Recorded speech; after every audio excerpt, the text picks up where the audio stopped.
Okay, Google, what's the weather going to be like today? Today in the Villages, it'll be partly cloudy, with a forecasted high of 79 and a low of 58. It's currently 75 and mostly cloudy.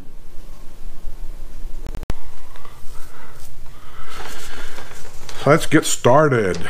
I'm doing this early because I got things to do next week. Tom and Younee are dropping by tonight, spending the night, and I think this thing going should be. Hold on a second. Yeah, it's going. Just had to make sure.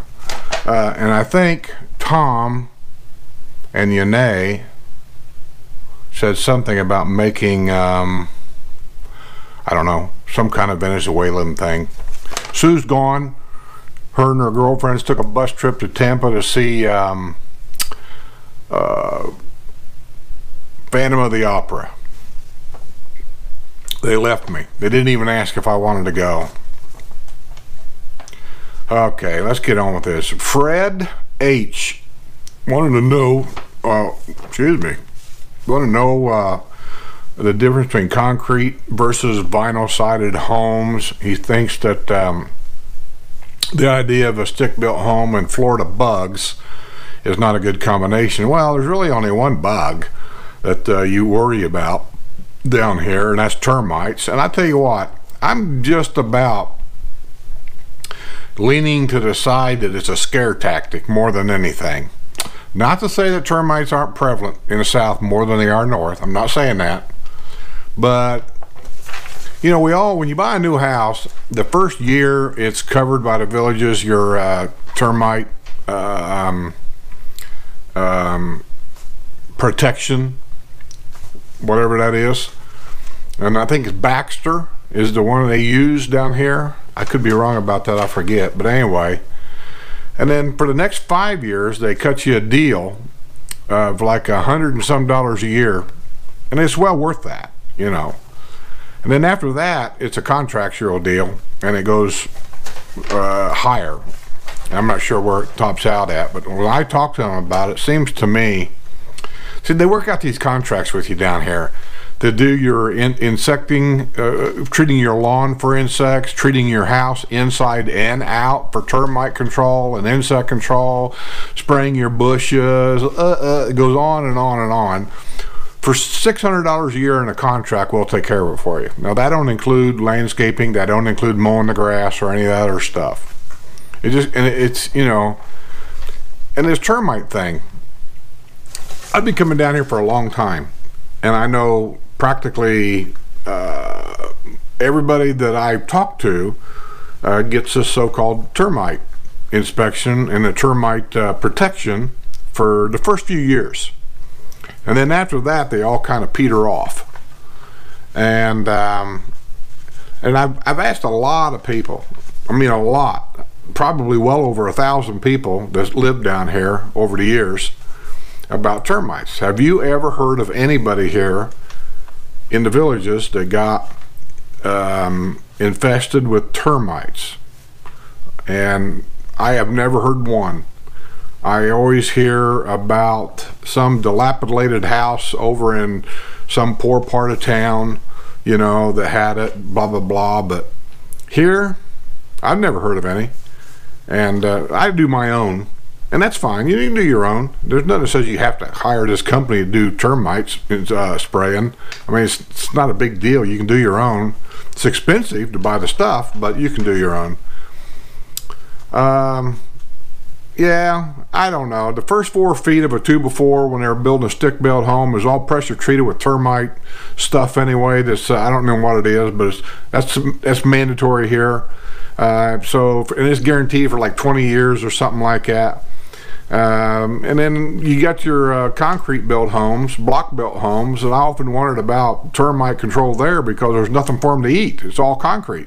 They got to crawl halfway up to your building to get to the attic to get to any wood, and they got a tunnel to do that. They can't be out in the daylight. So, you know, you walk around your house and you see these little tunnels going up your house. Those are the termites. Just take a garden hose and wash them off. They can't get up there without a tunnel. So do what makes you feel comfortable. If it makes you feel comfortable to have your house treated and taken care of, then that's what you need to do. I feel comfortable with doing what I'm doing. Also, some of the upsides and downsides of a concrete home is the stucco will crack. And your house for the stucco, if I remember right, is only guaranteed for like 1 year with a village's warranty. After it cracks, it's yours. The stucco has to be painted every so many years, and it's expensive. Vinyl sided home doesn't crack. Vinyl sided home, I get mine washed every 6 months. It's 60 bucks, so it's 120 a year. They wash my house and it looks like brand new again. So, you know, the upside to a concrete home is, and this is something you don't hear about very often, but I'll tell you, they're quieter inside. I definitely hear a difference when I go to a neighbor's house that's stucco. I mean, it's right here next to me, and I'm sitting in there, and I have a tendency to listen, and I know what mine sounds like inside. It's not a huge difference because it's quiet anyway. We're in a retirement community. It's all quiet here, but there's definitely, it's a little quieter inside on a stucco built home, and they seem to air condition a little bit better. And I noticed that with the air conditioning, we don't have air conditioning. We've got heat pumps down here. And on a very hot day in the summer, my next door neighbor over there's got about the same square footage that I've got. His is stucco, mine's not. And I noticed that his air conditioning, I'll call it the condenser or whatever, shuts off a little more than mine does. You know, maybe not a great deal, but mine has a tendency to run just a little bit longer than his before mine will shut off. So I think they cool just a little bit better. So, you know, weigh the issue. Stucco is going to cost you a lot more to buy that home, but the return on your dollar will be a lot more. It's just half a dozen of one and, you know, a dozen of the other, and just whatever you're comfortable with, that's what I would do. Steve M., commercial beekeeper, wants to bullshit at Cody's. He got a friend that built a house in Pine Ridge. Hey, I'm a bullshitter. I'm an old trucker. I'm used to sitting in them truck stops and telling them trucker stories. So yeah, you come down. I don't know who your buddy is over there at Pine Ridge, but you can generally catch me at Cody's every Thursday at 3 o'clock in the afternoon till 5. That's when we have our men's beer day here at Hillsboro. And it's easy to find us down there because we pretty much take over the whole outside deck area there. And other than that, I'll be on the golf courses, or you might see me running around the golf cart, or you might see me after a golf game walk into one of the country clubs to have a beer after the game. And if you see me, hey, come on over and say hi. I'm more than glad to speak to you, you know, and answer any questions I can if I know the answer. So yeah. Charles B., where did I get my plantation shutters and my lanai doors? Well, Charles, first of all, I don't do business anymore with people out of the back of their pickup truck, and you'll see a lot of them down here. You ask for a business phone and they give you a cell phone number. They don't have an office, and I've seen so many people get screwed around here because of that. I just don't do business that way anymore. The biggest thing you're going to find out when you buy a house in a new area, these guys in these pickup trucks and trailers, then their trailer back here has got a bunch of plants on it, palm trees to, I don't know what, they carry stuff. And they come around and they're asking if you want to buy anything, Well, first of all, you're not supposed to do that in the villages, and you can call them and have them reported. You're not allowed to solicit in the villages, that's a rule. And these guys know that, and they can be chased out. And if you want to buy something off of them, look, I ain't telling you what to do, but I'm telling you I don't do business that way no more. I know too many people that's bought trees and stuff off them kind of guys, and then the tree dies. It's supposed to be guaranteed. They go to call these guys up, cell phone doesn't work anymore, or they find out the guy's in jail. So I pay more. I go to a legit company. If they've got an office phone, people I can call, or I can walk in and see somebody, that's who I do business with. It may cost me more. I've never been screwed. And so I'm going to give you who I got my plantation shutters from. I got it from the original guy. There's many copiers around here, but there's only one original guy. He's been here for 25 years or more. He has the best product. Maybe not the best price. He's got the best product on the market. You don't want wood shutters here. They warp, the sun fades them out. You have a problem with those. This guy don't have wood shutters, and they're like, you'll never have a problem with them fading out or any of that kind of stuff. And it's 48 hours, 48-hour blinds. You'll see that name everywhere down here. He's the guy. 48-hour blinds. His phone number is 352-314-2212. Address is 2809 West Main in Leesburg. It'll be a pink house. He used to have a pink house in Wildwood, and I think he moved from there to Leesburg because of the ongoing construction and whatever. So also my sliding doors, I wanted the privacy glass. I wanted real glass. I didn't want acrylic. I had acrylic at my other house, and I rented it out. Acrylic's fine, nothing wrong with it. It depends on how you use it. I didn't want to mess with it anymore. It's cheaper, but the problem with acrylic is it scratches. You wipe it off, and there's a little something on your towel, it'll scratch it. I had renters, and they had a nice table out there, and if they would get a chair or something against the window and then not move it when they slid the window back or the door back to let the air in, then it scratched it. And once it's scratched, it's scratched.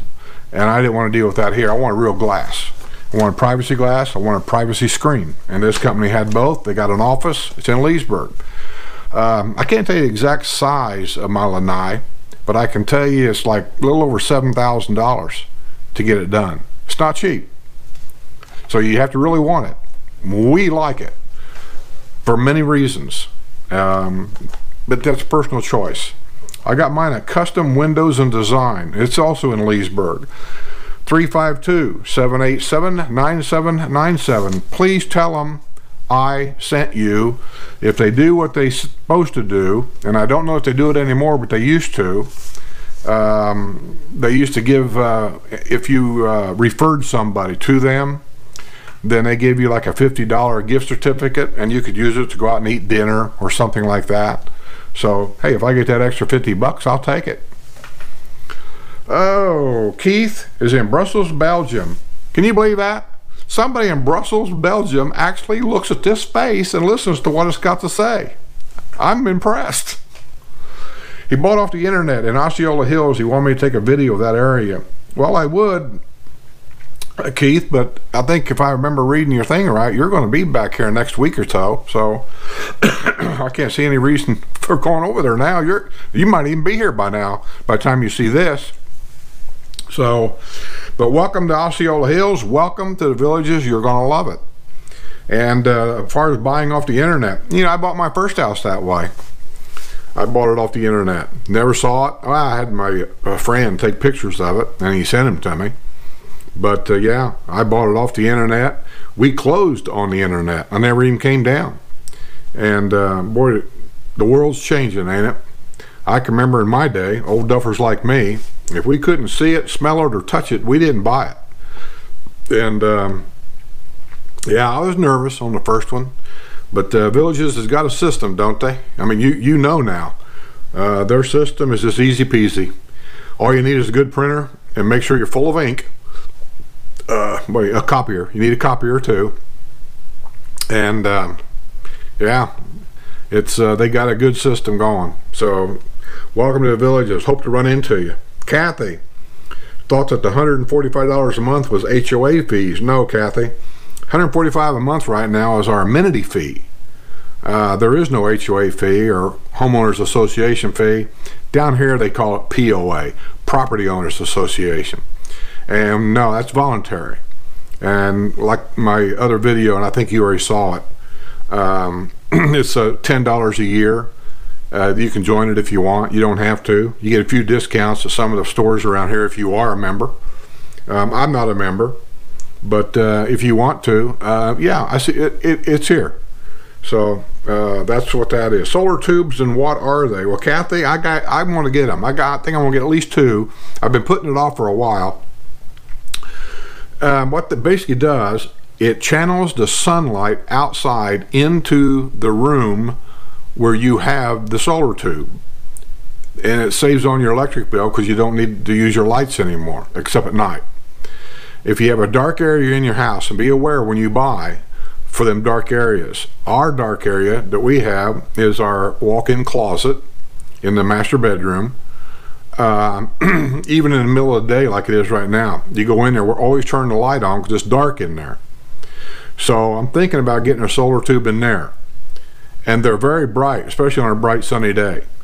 Our other house had them, and whenever we would walk out of the room until I got used to it, I was always trying to shut the light off. It wasn't even on, but I mean, they do a really good job. The other dark area we have is a kitchen. Even with the plantation shutters opened up, even in the daytime, I mean, the kitchen's okay, but we find ourselves turning the lights on in there a lot. And when you got 8 or 9 bulbs on, and they're, I don't know what they are in there, something like 60 watt a piece, that's 540 watts burning, and they get hot, which also affects your air conditioning in your house, so on and so forth. So I'm going to get one in the kitchen. That's 2. I'm not sure about the laundry room. Our laundry room is dark, but we got a nice fluorescent light in there. So I have to talk to Sue about it and see exactly what she wants to do. I haven't really talked to her yet. Sue will tell me what we need to do, and we'll get it done. And if you're going to do it, I recommend a Solar Guys. There's a lot of places around here that do it. Solar Guys has been here forever, and that's who I'm going to go with, is Solar Guys. Friends of mine went to Solar Guys. I know what it looks like. I know what they offer, and they got an office. So that's who I'll be going with. Jim N. How crowded is it in the winter? Well, Jim, it's crowded. Is it impossible to get around? No. Is it impossible to get a good seat at a decent restaurant? No. It's harder. In the summertime, let's use Olive Garden for example. There's an Olive Garden here, and that's one of my favorite restaurants, and I'm only using that as an example. I can go up there at 5 or 6 o'clock in the summertime, and even though it's busy, because local people, you know, go there also, they're open to the public, generally we can go right in and then get seated pretty much right away. Wintertime, if I go up there at, say, 6 o'clock, 5 o'clock, I can expect to walk in that door and see a bunch of people sitting around waiting for a table, and I'm going to have my name put on the list. And the waiting time can vary from a half an hour to an hour waiting for a table. They have that call-in service. I've really never used it. I don't know how well that works. Most restaurants here don't take reservations. People seem to think, well, I'll just make a reservation. Unless it's a party, like our country clubs, unless it's a party of something like 25 or 30 or more, they won't take a reservation. It's first in, first out. So, you know, it's about timing. And it seems like most of the snowbirds that come down here all have daytime jobs. I mean, they eat breakfast in the morning, they eat lunch at noon, and they eat dinner at 5 or 6 o'clock. I mean, it's just as regular as clockwork. Me being a third tricker my whole life, that lunch and dinner thing at noon and 5 o'clock means nothing to me. So my wife and I, when we go out to eat, if we're going to go out and eat, either we go out and eat later, because we got some shopping to do, so we'll eat later, like 6:30, 7 o'clock, and generally we're pretty good. Or sometimes we eat earlier. 4 o'clock is a good time. And we can go in some of the better restaurants at 4 o'clock. And in most cases, if we have to wait, it's no more than 10 or 15 minutes and we're sitting down. The roads are busy, traffic.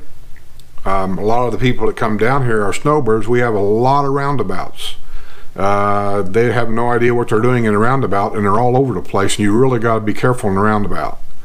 But other than that, you can get around okay. I use a golf cart all the time to go where I want to go, but it's crowded. And let me just say, Jim, that if you don't want to deal with traffic, a lot of traffic, and you don't want to deal with a lot of crowds and all this and that, I'd say cross Florida off your list, because the whole state's like that.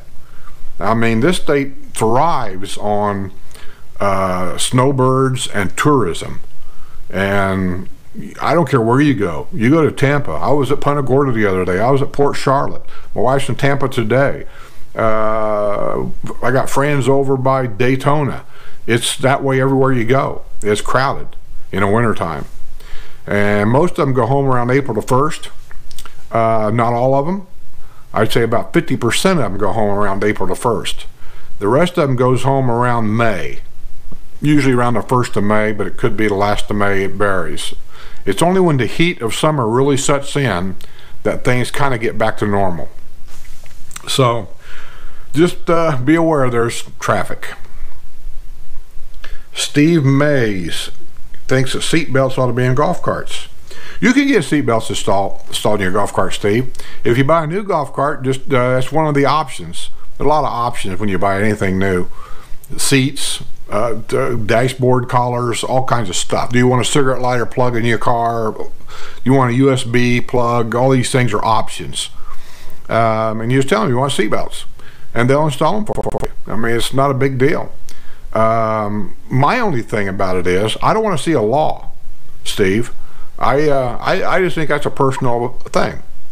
I don't want a law that tells me I got to have a seatbelt in my golf cart. I don't want a law that tells me that you know, I got to wear a helmet when I'm riding a bicycle.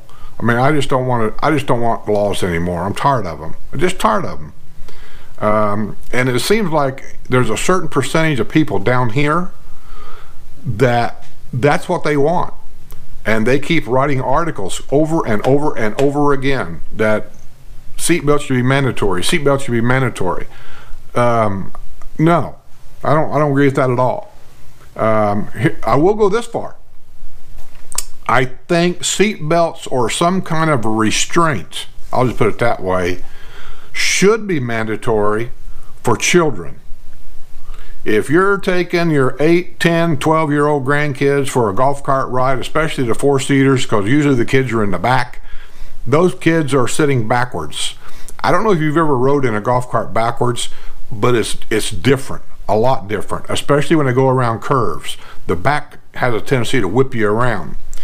And I think those kids ought to be in restraints, because I could see them getting whipped out of that. You know how kids are fidgety anyway. So yeah, I think children should be protected. Adults should be allowed to do what they want to do.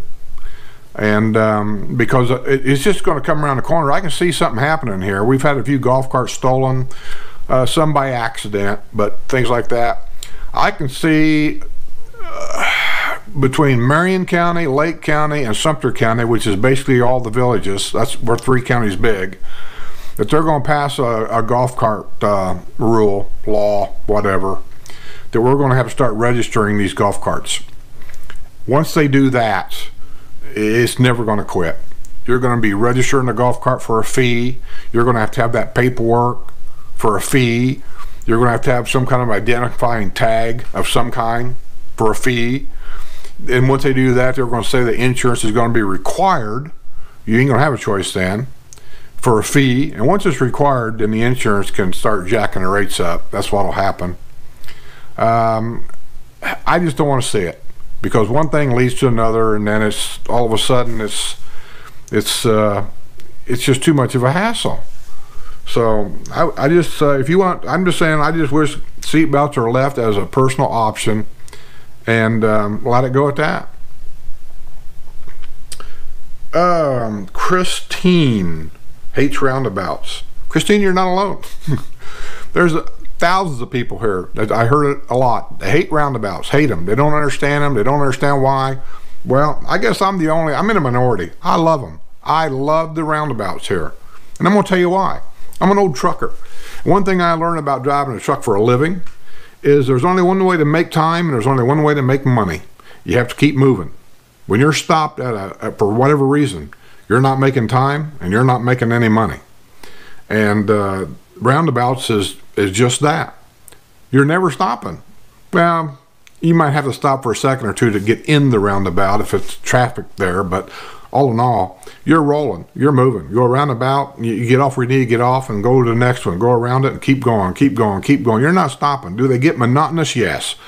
Does it kind of get old when you get in a roundabout with a lot of people that really don't know what they're doing? Yeah, it does. Just stay away from people and just keep going. I've never understood the philosophy of making traffic stop to keep moving. I just don't get it. I'll take a roundabout over a stoplight any day. I love them. I think they should be a little bit bigger. I think some of them are a little small because you got to make quick actions and they're really not big enough for that.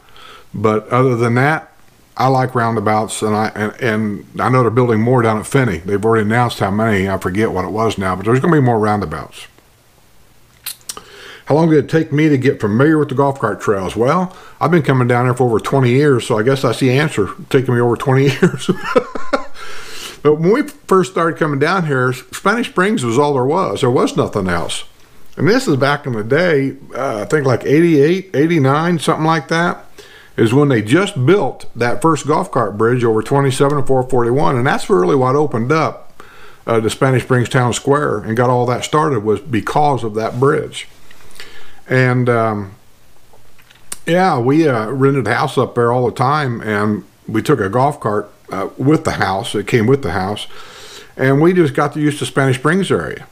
And then, of course, when they started building Sumter Landings, I remember we came down once for a couple weeks vacation or a week vacation, I forget. And they had the square itself was open. I can't remember all the stores that were open. Where Panera Bread is now, that wasn't Panera Bread. It was, I want to say it was like a hotel maybe, and a lunch buffet or something. I can't remember. But anyway, they had food trucks around the square. And one day my wife and I said, let's see if we can figure out how to get down there. And we did. We followed people. We got lost a couple times. You know how it goes. You make a U-turn, you start over.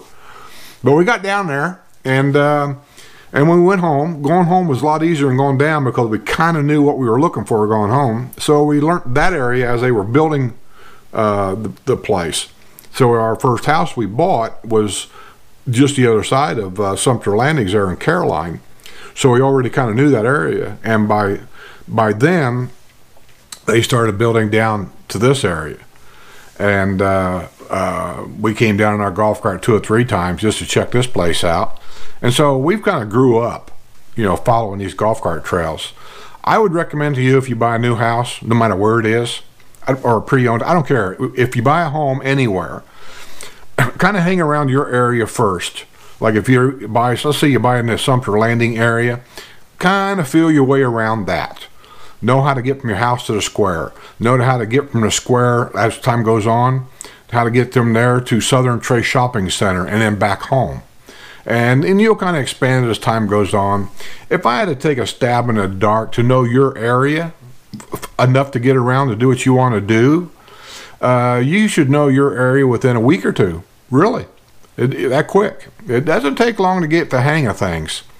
But when you venture out, it'll take you a little longer, but it'll come to you. You're going to ride with other people to go out to have lunch or whatever.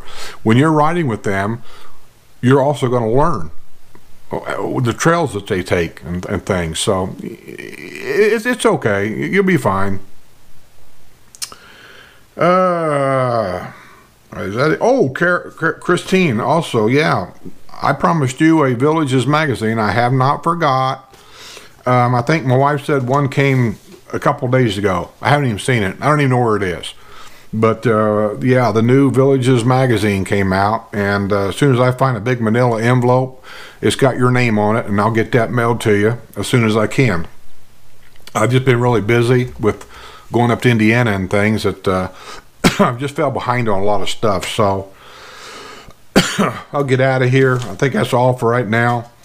And I'm going to do the Villages news this next Friday. This is going to come out on Wednesday. I got to get things ready. I think Tom and Younee's coming tonight. He's wanting to do a live video or something about cooking something. I don't know what it is.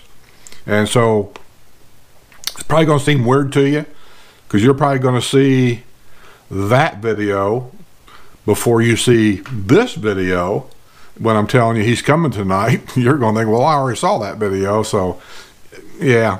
Well, anyway, I'm going to get out of here. Give me a thumbs up. Put your comments down below. Tell your friends about me. Keep the membership going, the subscriptions going. And I'll see you on the other side.